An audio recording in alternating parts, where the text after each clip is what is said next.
There we go. Hello, good evening, everybody, and welcome to the very first video sharing on the Cardano Malaysia channel. We are hoping to make this a regular venue for us to discuss all things crypto. Um, and while the channel is Cardano Malaysia, let's be frank, the future is multi-chain.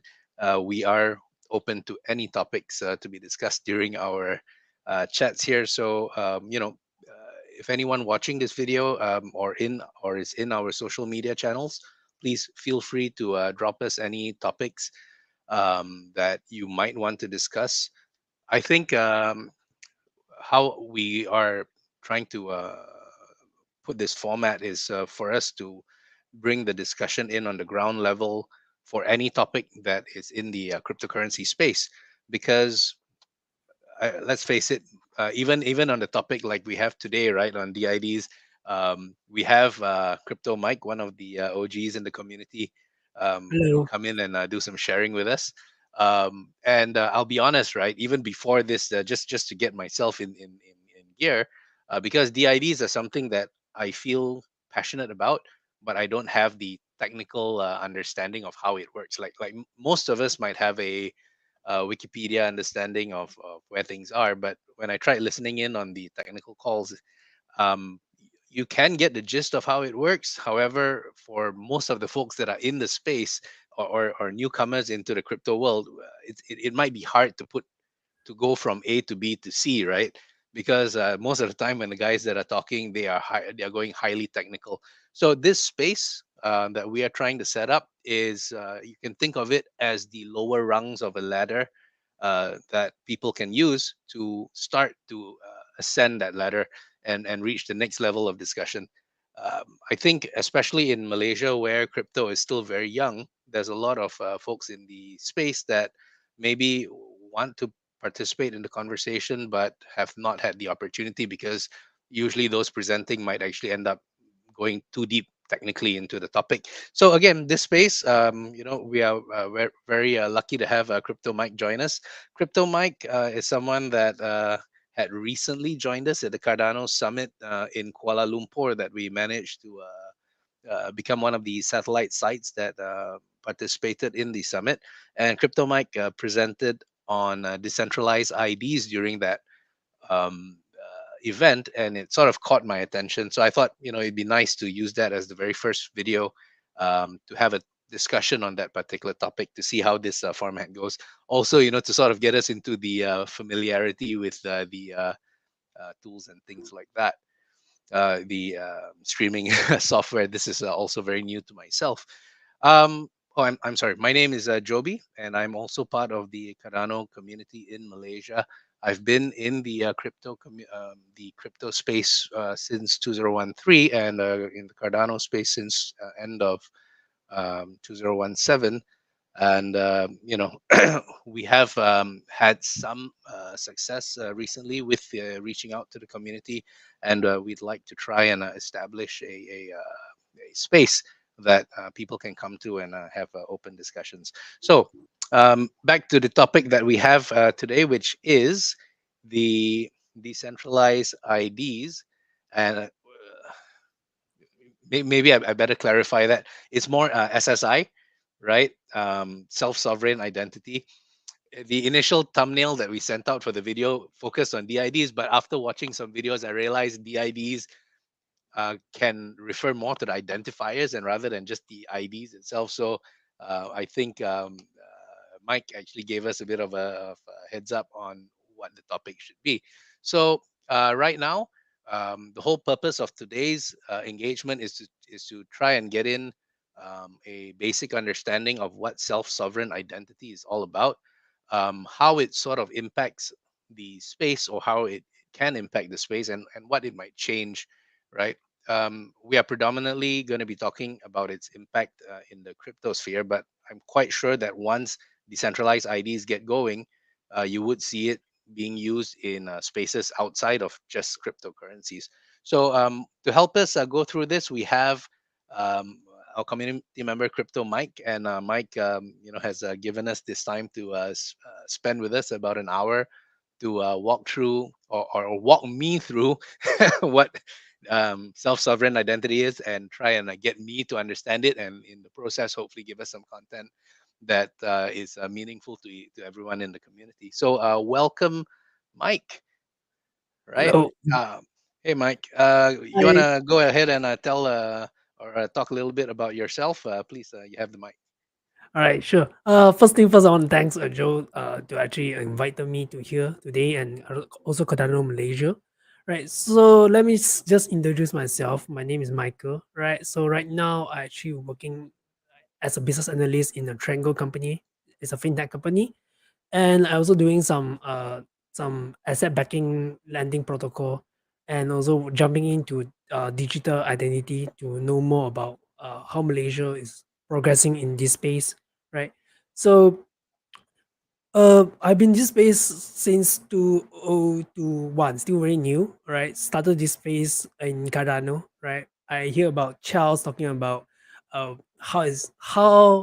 blockchain should be, and the goal of what Cardano is doing is actually inspiring me to actually learn more about what is Cardano is doing it. Yep, and it helped me to tap into more to decentralized identity. Yep, so this is about me. I'm still learning, like you guys, right? Still very young in this space. Still want to learn more, hunger for more knowledge, and yep.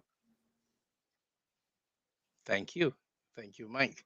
So yeah, so I'm just gonna be talking to you as though I'm the one that's trying to figure out what's going on, and let's be frank, I am trying to figure out what's going on. So maybe to kick things off, do you wanna give me a ELI 5, right? Just explain it to me like I'm 5 years old. What exactly is the idea behind self sovereign identity, and why is it an interesting topic today, right? Like, you want to go ahead with that? All right, sure, sure. I try to explain now as Mhm. as easy as possible. So basically, it's not very hard, right? If you take, let me just show you guys. If you take a card of like Uno, right? So you have two cards. So right now, our identity, our data, right, is all being shown out for in central database, right? I mean, our government have all our data and it's stored in one particular database, all right?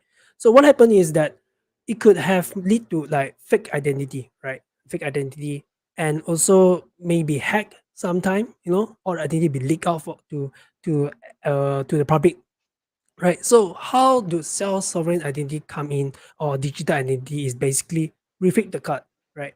So we actually have the privacy. We control the data to who do we share to, right? So let's say today I have a digital vaccine cert, right? So I decide who this cert that I share to verify you, basically.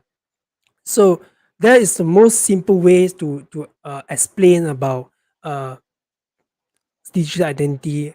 Yep, correct. So from what I get, you're saying it's a digital cert, right? That so how does that differ from um like how right now we have recently in Malaysia, even our road tax and our licenses and all are going online, right? So that sort of works the same way, where there's a digital cert that exists. Is that going to be any different from this particular kind of cert? It's gonna be Uh, different, right? The way that, let me just, the way that store the cert, right, it'll be different, right? First thing first is that what you see like my Senjata, my JPJ, and all this kind of cert, right, is stored in a central database, right? So anybody who have authority can access to that particular database set. And then we know that during yesterday, right, there's a lot of I mean security issues that everybody can actually access to the database to actually retrieve out the data. So in the idea is basically we are using blockchain, right, to store the data into the blockchain itself, right? So right. the thing is, it's gonna be very hard for we have the control over our own data, basically. So we don't actually review out to anybody to the government sector or any database, I mean that have access to the database. Yep. So hence the term self sovereign, Yep. I would assume. I think that term is not a common term as well, right? When we say self-sovereign, it means, as far as we're concerned, it means it is owned by us, and no one. We are responsible for managing that identity. Yep. And in the case of the government ID, that's issued by the government, right? Yep. But so on that same note, right?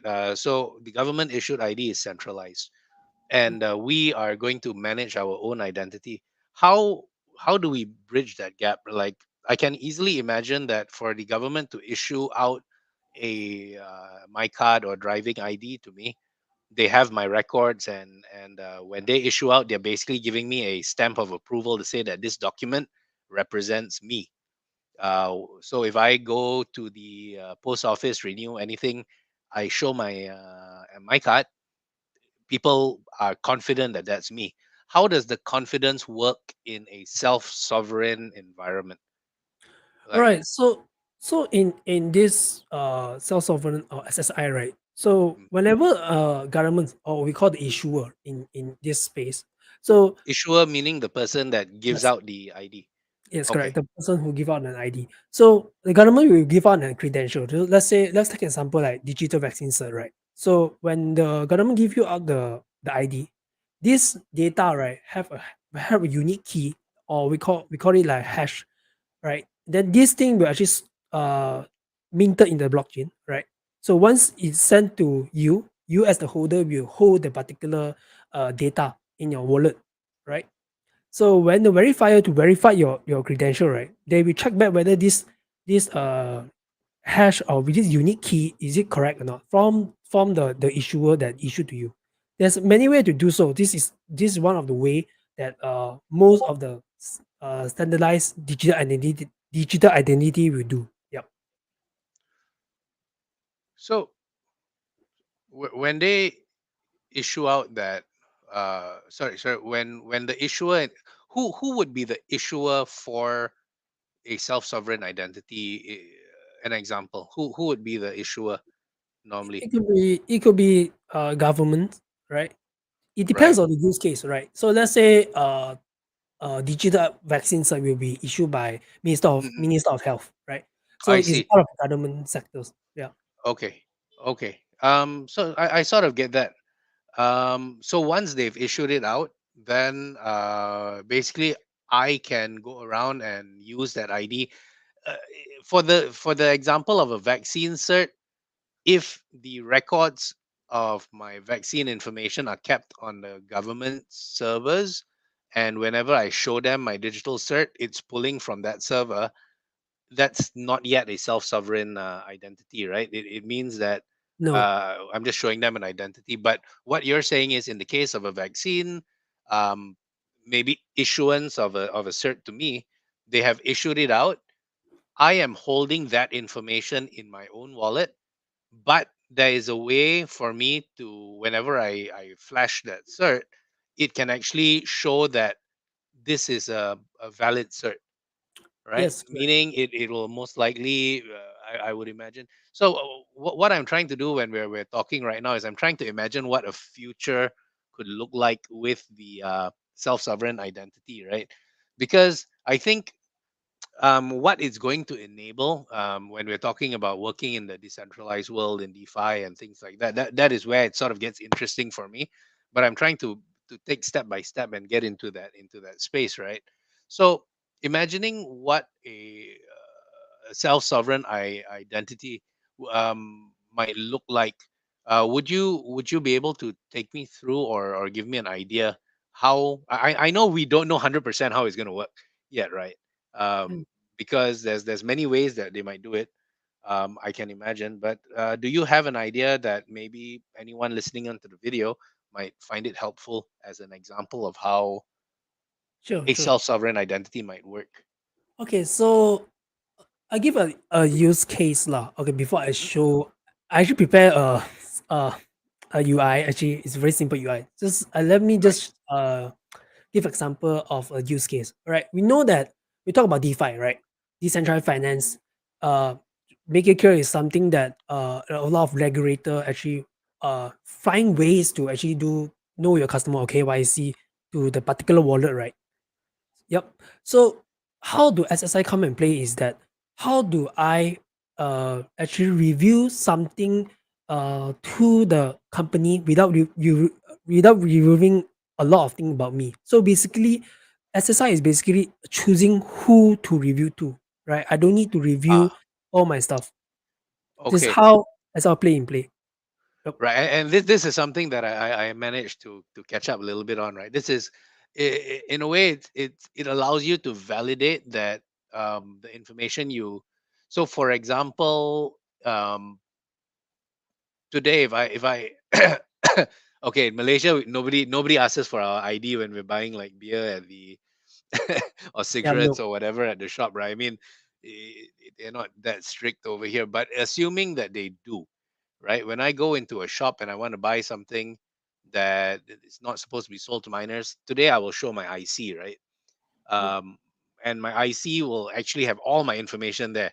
It'll have my full name, it'll have my IC number, it'll have my date of birth and everything so that they can verify my age.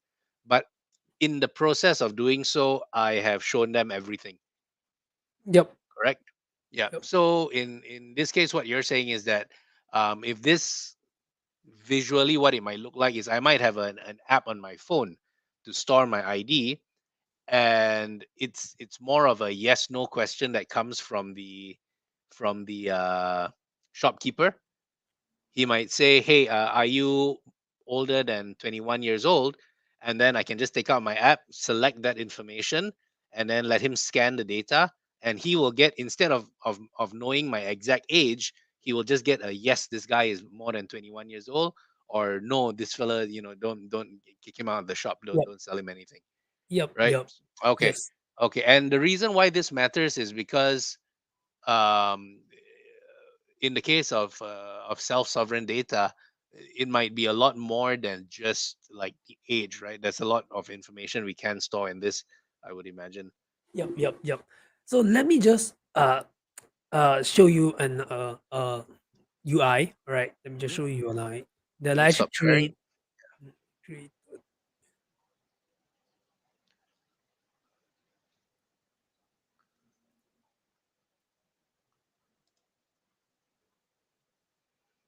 All right. Hey, can you see this? I can. All right. So the Oh, idea this of is nice. Okay. yeah, how do you visualize, right? Is basically if you see this, right? This is a presentation that done in during the Cardano summit last year, right? So my idea of Yep. SSI or decentralized identity is basically we have an app, right? An app that have a profile picture. The moment that we get IC, right? We have an app that actually record all your credential, right? Your it could be your government credential, could be your driver license, can be your digital certificate and education cert, bank cert, right? So Hmm. all this information is issued by governments, right? MOH or MOF or whatever party of government that we issue, right? So then we as a holder, we make sure we are responsible on all these credential stuff, right? And we choose to who to review to, basically. Okay, wait, Okay? hang on. We are responsible. When you say we are responsible, is not responsible for updating it, but No, responsible for what we show, what we choose to share out. Is that what yes, you're saying? correct. Yes, Okay, correct. okay. So Because let's we don't say have the right to change any of the data as well, no, right? no, no, no. So Okay. let's say if you're applying a college university, right?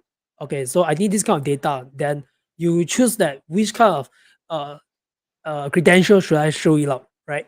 Doesn't have to show everything where I live or like what is my financial every I don't need to show, right? So I select on which I need to show, right? Yeah, Right. so And yeah, sorry. Sorry. yeah, and this data was populated by um it was populated into your wallet by the issuer. Yes, correct. Okay. Yep. So how in order to actually get the credential, you can just simply scan a QR code or how you will actually get a like would you accept you want to show it out or not, right? So we're actually Mhm. showing you verifier. Yep. Right. So imagining like if I had all my information stored on my mobile, um, yeah, I don't think if I just flashed it to the shopkeeper, for example, he would trust it, right? Because Yep. obviously I could just take a screenshot of something and share it with him. So it Yep. does make sense that what it might look like is that he would request the data, in which case I would then select the data from my phone, let him scan, and as long as he scans it, there's some form of validation to know that this is a valid thing that I'm sharing with him, Yep. and therefore he can trust the information. But the difference here is that I fully chose what to share, Yes, right? correct. Okay. Yeah. You in control. You in control I your mean, own data, who to share, what to share. Yeah. That's what we are looking at in SSI or DIDI. Yeah. right. So the pros and cons. Let's talk a bit about the pros. Like Mm, I sure. can get the pros, right? Meaning that you can or you do have control of what you share. You have more privacy. What about the cons? Is there on the con side of things? It sounds to me like if I were to think it through, right? Like like being responsible. You know the same problem we have in crypto today, right? Yep. Not everybody wants to be responsible for their keys. Yep. At the end of the day, one of the biggest friction points for anyone joining crypto is creating a wallet, which is why the centralized exchanges and things like that do Yep. so well, right? Because let's face it, we're a Right. lazy species. Yep. And um, so if it comes to DIDs or self-sovereign identity, I suppose it's going to have a similar issue with that, where people choose not to. I'm just trying to go through my head, like this is not something like I'm rehearsed or what. I'm literally like trying to think through what it would look like. And I suppose I suppose if they made the UI seamless enough, I think it wouldn't be an issue. Meaning, it would be like my Sejatra, and we'd be in control of sharing. Yep. But Yeah, I don't know. Can you let's pinpoint any other cons that I don't think I'm looking at? Because the right. pro side of things looks pretty good, right? Every pro side have a con side, right? We all know that. Right. So, the first thing is the adoption of DIDI. What I see is that we need more education on how to actually, not just to create wallet, right? How to Mm. actually make our data secure. We don't talk about DIDI. We talk about right now, right? We have all these data leak and all this kind of problem that people don't actually care of, So we need to educate on what is important of data protection on the surface first. When you go to DIDI, right? When they understand the importance of data, my privacy is being leaked out, right? Then they will start looking at alternative solution like DIDI, SSI, yeah, this kind of platform. Because we're actually Yeah. moving toward that area.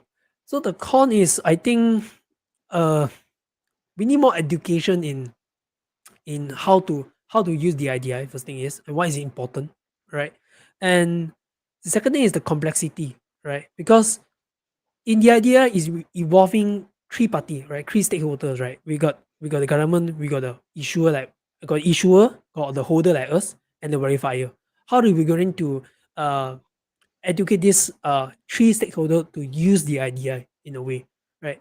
So I remember before COVID time, we were talking about how to digitalize stuff, right? It took us 5 year time to actually do that, right? But when during COVID time, we speed up the process of messenger. You have a digital, sir. You have now we have the digital root text and everything already, right? So Yeah. Okay. how do we move forward between now and in the future? So the complexity is for me, I feel is very complex for new people that are not into crypto and not into blockchain itself. So Mhm. you'll be a gap there. Yeah. It is fairly interesting. Like I do know that the SKMM at one point was looking into some form of a national DID. Um, earlier on. I've no idea where that particular discussion is. If you've ever heard anything about it, please feel free to give me an update. But I remember we attended a like an industry discussion a couple of years back on it. And what struck me is that during the COVID incident, yeah, I would imagine that that's what it would look like your example of my Sejahtera, right? It needs to be seamless and uh, almost to a point where the people don't really even know that they're using a self-sovereign identity app. Mm, um, because yeah, I think it's the same aim as what we have in crypto, right? Once we onboard the masses of retail, most of them may not even know that they are using crypto anymore, right? The whole idea is that the experience should be seamless. So I think we might end up in a similar situation with the self-sovereign identity. So in which case, what stops the government from just remaining central? um, is there any value for, so in the three party, your issuer, your validator, and your and holder, what's the other one, and your holder, holder? The government is which one? The government is the validator. the issuer. The issuer is the government. Yeah. Okay, The the validator validator is should the one that be, we are showing the information to. that's correct. Yep. I see. So what do you think would incentivize the government in going down this path, for issuing? So I suppose they're going down the path of a digital ID first, but will there be an incentive for governments to push towards a self-sovereign identity? All right. So that question is like, uh, actually, is to reduce fake ID. The first thing is to Okay, use the ID, right? Because in digital, what we have right now, right? We have digital fake cert. We saw that in during COVID time, right? People don't take vaccine, then they create a fake cert, right? Then the funny thing is how they actually upload into to the system, right? How do people can sell fake ID even in digital, right? So how do we verify that? You right. Okay, Yeah. So with the idea, right, you can't fake a cert. So once the credential is issued out, right, is in the blockchain itself. And we know that blockchain record cannot be changed, cannot be actually right. duplicate, right? So that's the thing. So reduce the fake cert and reduce fraud lah, basically. Okay, no, I can see that. I can see that's a pretty decent example. Because no matter what, if you provide the information on your app, assuming it's on chain, the validator as well as the issuer, all of them have the access to the same information, right? So Yep. there's no way to fraud it out, which Yep. is the whole purpose of building things like this on blockchain. I don't think, was there any conversation about self-sovereign identities prior to blockchain, is it something that is purely enabled by the fact that we can? Yeah, it sounds to me like this is something that can only exist with blockchain. I mean, I'm not sure. It'd be interesting to think about how else it could have been done, but it sounds to me like blockchain is what enabled this particular piece of technology. Yep. Well, so um, in my expertise or in my experience for now, uh, there's no technology that's able to do so. To like yeah. Just maybe I'm wrong, but from what I understand right now, I think it's there's no technology to do so. Right? Yep. Hmm, okay, that's very interesting. Um, yeah, I can see that.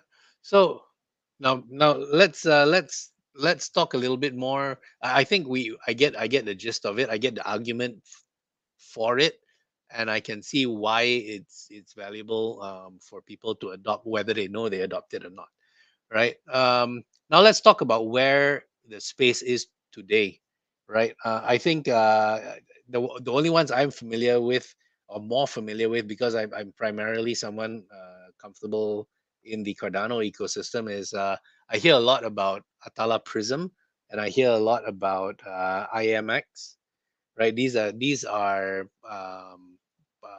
projects that are actually building today, um, trying to build on top of the idea of having self-sovereign identity.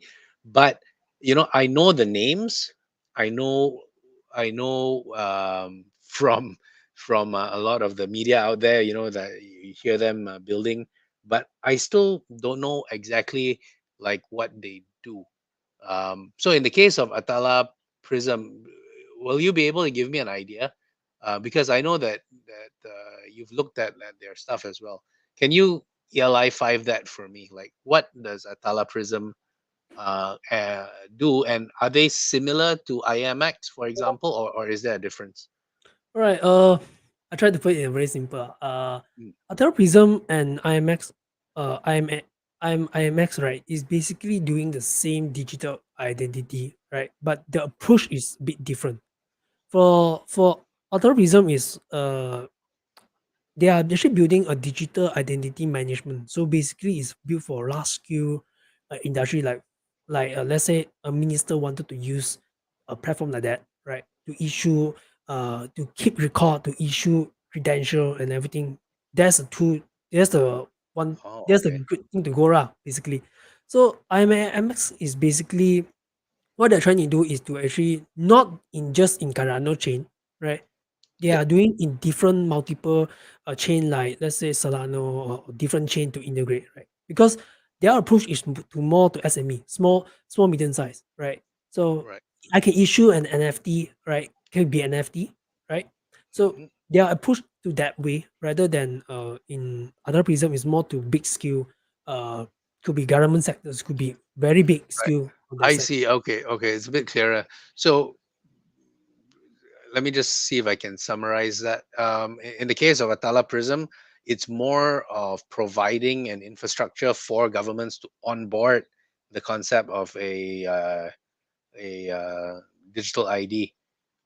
Whereas in the case of IMX, they are they are building a solution that's more NFT based, from what I can understand. Not just Um, NFT days, but they do like what Atheropism does, but they are actually a service provider to actually provide to like SME, like actually they want to store data or even give credential.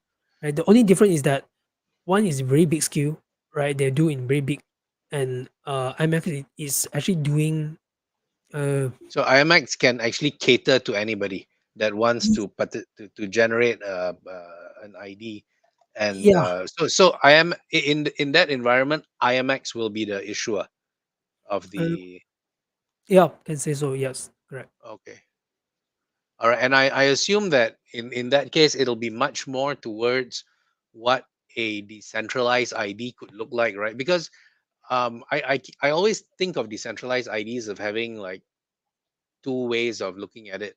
One is where the government issues an ID to you, um, but of course, that ID, be it a wallet that you have the private keys for, something that you can sign off with, right? Where you have the private key to sign, but they validate who you are, and of course, um, I would imagine like if you guys can see the screen, right? Um, I sort of included this graphic where it used to be how we used to log into things was a username, password, and then there's more federated solutions these days for lazy people like me, where we sign in with Google, sign in with Facebook, sign in with Twitter, so I don't have to remember like a million passwords. And Yeah. then in the Web3 world, we have this. Like certain games, if you want to participate in it, you need to own the NFT, and then you click connect wallet. They know that, oh, okay, this guy is able to log in and participate because he has an NFT, right? But then that NFT is just an NFT, right? So I can imagine the fourth one I've put over here is sort of how I think of decentralized IDs might be, where you might hold an NFT or the rights to some wallet or something that only you can sign off on, but there will be several points issued by a validator, sorry, issued by the issuer. So, for example, I can imagine imagine that my app acts as the wallet that I have rights to send messages from, and then I will validate. Maybe I can go to the JPN, and over there it'll update my government registration information and tie it to my wallet, and then I can go to the hospital, and the hospital can validate, and because I'm there physically, right, and showing them the app, I can accept that information and tie it to my wallet. Then I would go off to the bank, and then the bank can validate when I'm there to say that, okay, this wallet belongs to Joby, right? Yep. And basically all of this information sort of it becomes a fingerprint of me. So in order for someone to steal my ID, it used to be either I steal your password or something like that, to now they need to steal my ID. They have so many hurdles, right? The more things I tie to my wallet, the more difficult it would be for someone to basically hijack my personality, or I don't know if that makes sense to you, but that's always how I seem to have seen it. Like, in the crypto speak, I might have an NFT, and that NFT has been validated by the bank, has been validated by the insurance company, has been validated by the government, so that belongs. They know it belongs to me. And for some reason, if someone manages to steal my NFT, then I will still need to like issue out a new one, and then go and prove that, because oh yeah, so one of the other cons that came to mind when talking about having an ID like this, right? Imagine if someone got their their ID, their wallet or NFT taken from them. So, I would imagine that there has to be a path for the issuer to somehow disable the initial certification, that the certificate that went out the door, and issue you a new one to replace the one that you have, right?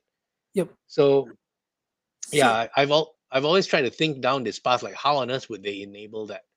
And this validation by different bodies seems to be the one that makes the most sense to me. yep. Would that make sense?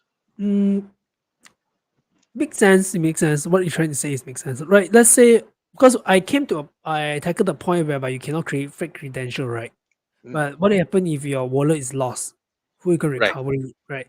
So the challenge here, right? Sometimes we're building digital identity, right? Is that how do uh we need to know how do we make it the UI UX easier for the user to understand, right? If we have all the private key and actually not a lot of people know how to use private key and actually just store it everywhere, right? There's defeat the purpose of self-sovereign identity also because if private key is not being kept, everybody can just access to your wallet. What there's defeats the purposes. So how do we actually balance for like us in the crypto space? We know that private key is important. How the newcomer is going to come? How do we make sure that easy for them to access? So some of the UIs allow you to extract your own private key, some doesn't, some they hold account for you. So is how do we balance between expertise and those are newcoming joining in? Yep. How do we recover the account also? Right. So Yep. I would imagine that these are the things that would be providing resistance to anyone. Eventually when that discussion happens, where we talk about moving to a digital decentralized ID, these are the things that would come to the surface, right? People tend to have difficulty trusting anything is This new. that This is that is yep. new, that is not like controlled by them normally. And this seems to be like a fine balancing act, right?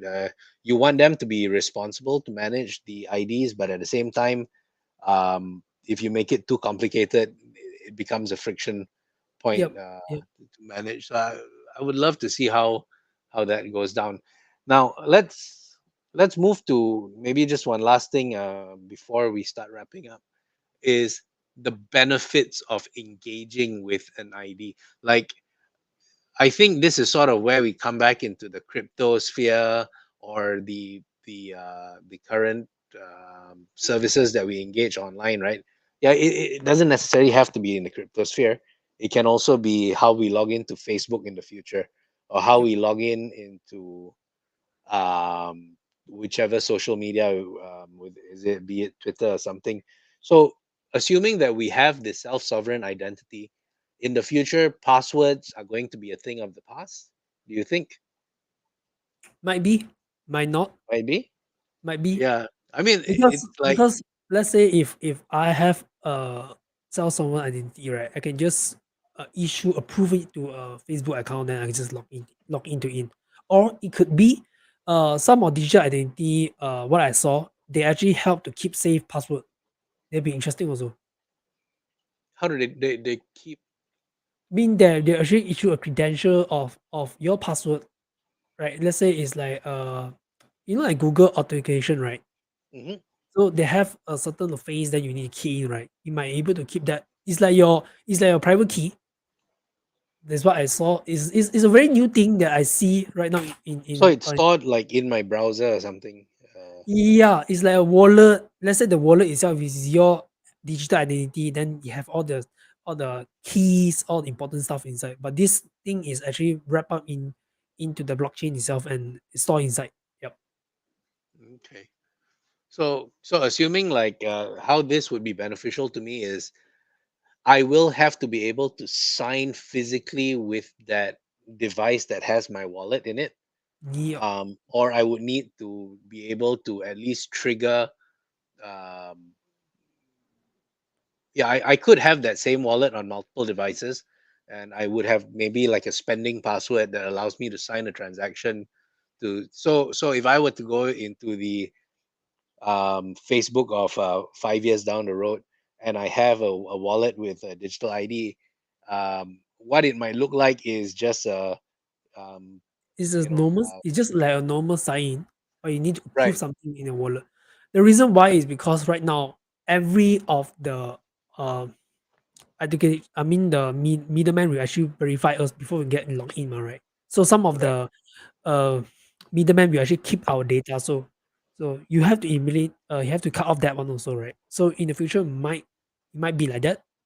Yep. Okay. Yep. Right. So Right. so the thing is just want to add more things lah. Like Go ahead. people most of the digital identity or call themselves solution provider, right? They the main thing about decentralized identity, right, is that which what type of blockchain they are actually building on, right? Because in the end of the day, right, are we going to choose a very centralized blockchain like private blockchain or public blockchain? Because a term of decentralized identity, right, is the community that own you own your own data, right? And then the data is actually in the blockchain. If it is a private blockchain, right, the company who issued the idea, right, is actually private already. Just like I give you an example, JP Morgan is actually doing something like DIDI using their I, own blockchain. Yeah. right. Okay. I heard. I saw the headlines on that. I don't know the details, but yes. So how they would do it is, what, you basically KYC with them. They Mm. issue you a token, and then they are the ones that are backing your token. Yes, correct. Anyone that validates would need to basically ping back to them and say, "Hey, is this guy's token real?" And then they will say, "Yes, it's real." Then you can trust the. So Yep. it's a very Yep. centralized But path to take. but most of the market is sharing as a decentralized identity. So this is something that we as the holder, right, we use this kind of platform. We should understand what kind of technology they are using it. Right. So private blockchain and public blockchain is two different stuff. Some of them build on private blockchain and call themselves decentralized identity. So how But do you where classify would it? where would something like Atala Prism fall in that? Other reason is, if I'm not wrong, they're building on Cardano. They're using Cardano blockchain to store their data into the block Cardano chain there. I mean the record lah, basically. Okay. So it's still a public chain that they are Yes, using. yes. Okay. Yeah, I've always this is unfortunately where I'm having a bit of a brain fart, right? Trying to bridge that gap between. and it's probably my fault. I should be spending much more time diving into it, but here you are, someone that presented on DID, so I could pick your brains on it, have some. I mean, I hope I You, explain well also.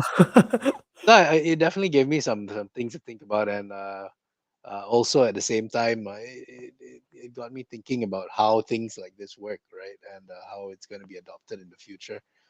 Yep. Do you think there will be so now the issue of KYC and all coming up a lot these days, right? So what we're saying is that with a self-sovereign identity, we might be able to basically skirt around the KYC. Well, not around it. We'll still be able to KYC. It's just that similar to how the shop owner would want to know whether, hey, you're coming to my shop, you want to buy a beer, are you older than 21 years old? And we'd flash them something on chain that basically they'll say, okay, you're more than 21 years old, carry on. I'd imagine that this is how we would work around KYCs, right? So there'll be a as the holder, I would be responsible to get my cert stamped basically by probably the government body that to say that this particular cert is a Malaysian Yep. identity holder, so that Yep. if I go and maybe connect to a particular DEX, and that particular DEX says, okay, we can serve anyone except someone from the US, right? So Yep. I can then flash them my digital passport, sort of, Yep. and they would say, okay, this guy. They would ask, "Are you American?" And the response from my digital passport would be, "No, I'm not American." And then they'll be like, "Okay, you can come on board and Yep. use our services," right? Yes. Um, Right. so so I think that's something that maybe not so clear, right? I think there's a lot of discussion these days around KYC and bringing it in. It's not like it is not going to be the service provider like the DEX asking for my ID when I come in. They're not going to say, "Hey, send me your passport, send me your IC, send me a billing address, proof, and all that. We will Yep. KYC you, and then you can use our decentralized exchange."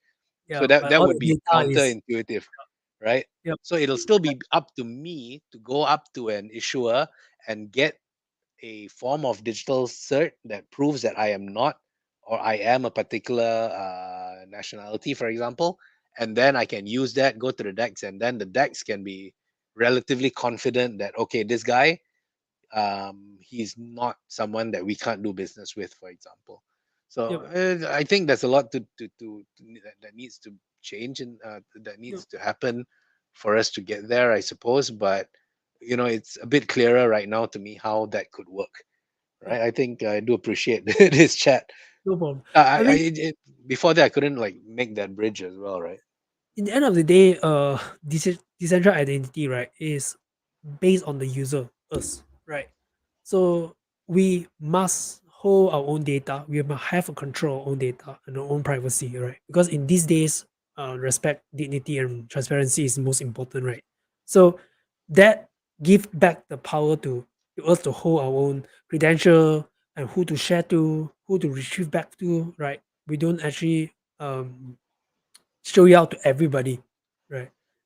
So let's Right, say if I do KYC with Binance, they have my data and all this kind of stuff because it's regulation stuff. We have to keep it, right? But let's turn it around whereby I only provide to you one time, right? So you keep it, you check my background and everything. You report to the regulator, right? Whether should I have a terrorist or whatever status that I have, right? You report back to them. So it's like one time. You don't keep my data, right? right. So Okay, this kind of work, right, is going to be not just the verifier, not just the issuer. The government body also should have changed in regulation on how they're going to regulate and everything. A lot of things going to involve if we are going to go through this DIDI. So yep, I see. And I agree with you. I think what made and thank you for that. So I think that's it. You've answered my the questions that I had in my head coming into this discussion. And thank you for that, Mike. Really appreciate it. No problem. I think, like, this being the very first time where we're engaging in this format, I did quite like the ability for us to have a chat, and try and dive into the issues. I think moving in the future, what I'm probably gonna try and do is include more, like, individual graphics for each of the questions that I have. Because yeah, it's you know y- while we are just talking, it might be interesting for us to really break it down, to if Sure. anybody hops in or happens to stumble upon the video, they have some clarity of what we're talking about. And I do think that moving forward there might be more topics. We started with DID, and I think the Cardano Malaysia ecosystem can move on to other topics. There's so much happening in the space right now, right? Even though it's a bear market and everyone's saying it's quiet, blah blah blah, but a lot of people out here, there's the topic of the metaverse, there's the topic of what you call it, DeFi, DeFi, so CeFi, many, RealFi, yeah, all that stuff. real fi and things like that. So I Yep. think what we're going to try and do is further down the line, we're going to, oh, and of course staking, right? Yeah, There's that's interesting topic. that, Taking. that's a topic that I believe we're talking to some of the guys right now, so that we can have a space that we can discuss on staking as well. That should be interesting.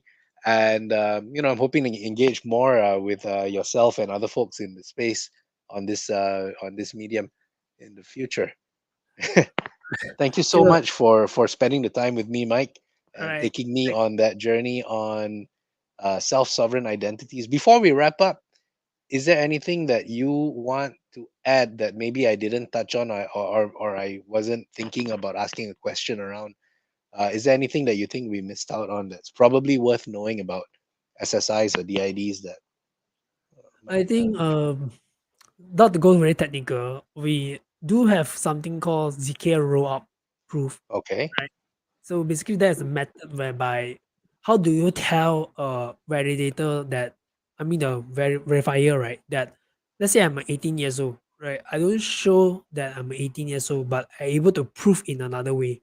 So that's one of the method where like Mina protocol actually doing it, ZK rollup proof lah. So basically, how do I prove to someone without showing my credential?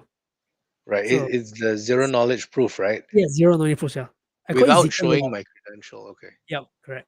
So there's something very interesting. That there is something that mm, is a bit more different than the idea, because the idea is that my understanding about the idea is to allow people to see our credential, right? But right? sometimes people can screenshot it, right? How do we solve that, right? So that what just now what I say is the ZK rollup, right? It could be a solution, right? How do I prove myself? I'm able to drive, but without putting my credential out. How do I prove? So that is one of the new method that actually I'm interesting to see how it's going to be like. Oh, definitely something I'd be interested to have a chat. Maybe the next time I'm down in KL, we can go for another coffee or a beer and Yeah, have a chat about that.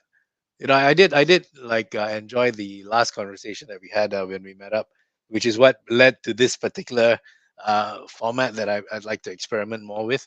But yep. yeah, next time I'm in town or you're up on this side, let's have a let's chat and see let's what's catch the up. next topic that we can ramble on about. All right, Cool. Anyway, good. thank you so much for hopping on, and I think we're up to the hour right now. I'm going to wrap up. If there's nothing else, thank you very Yep. much. Have a great All right, night, thank you everyone. Mike. Thank you, John. Thank you, thank you everyone. All right, thanks. All right. Good night, man. All See right, ya. good night. All right, see ya.